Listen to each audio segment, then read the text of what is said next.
10 octobre, à Ankara, 120 morts dans l'attentat contre une manifestation pacifiste.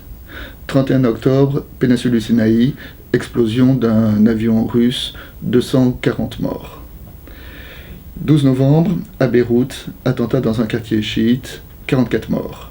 Le lendemain, 13 novembre, attentat à Paris, dans un des quartiers les plus cosmopolites de la capitale. Aujourd'hui, nous en sommes à plus de 130 morts. Toute cette série d'attentats montre un changement de stratégie de la part de l'État islamique. Au commencement, l'État islamique était dans une perspective de califat, c'est-à-dire vouloir avoir un territoire dans lequel il avait la prétention de rassembler la communauté musulmane. Ce califat, dans un premier temps, s'est répandu donc sur une partie de la Syrie et de l'Irak. Et puis, depuis quelques mois, ce califat est plutôt en difficulté, subit des pertes, notamment dues aux frappes de la communauté internationale. Elle a eu donc tendance à externaliser son combat et à le porter dans le monde entier. En plus, nous pouvons ajouter que l'État islamique a une longue tradition de savoir-faire en matière d'attentats, puisque ce sont les mêmes qui, depuis 10 ans, se battent en Irak contre le gouvernement irakien.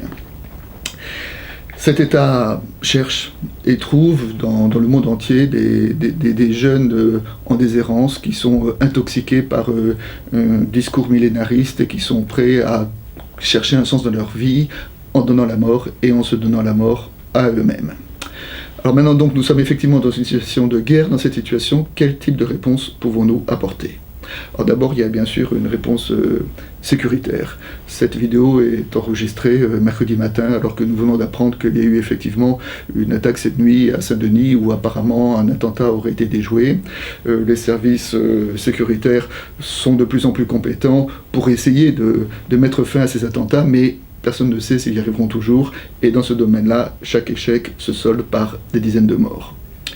Ensuite, il y a une réponse de type militaire. La France, depuis quelques jours, a renforcé ses bombardements contre les points stratégiques de l'État islamique.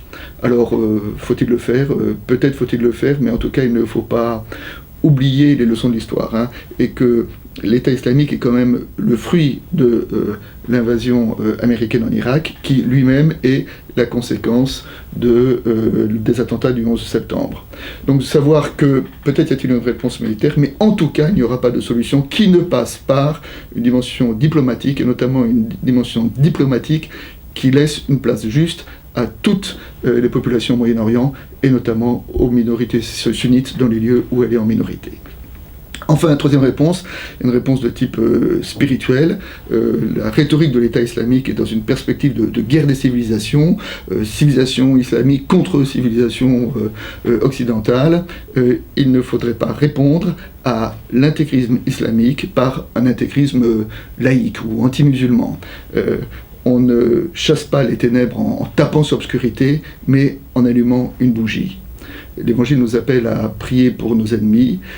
Dans ce contexte-là, ça veut dire en tout cas essayer de maintenir la perspective d'une société ouverte et dans une société dans laquelle les différences sont honorées. Dans une situation de guerre, je ne suis pas sûr que cette solution soit la plus efficace, mais en tout cas c'est la plus juste et la plus évangélique.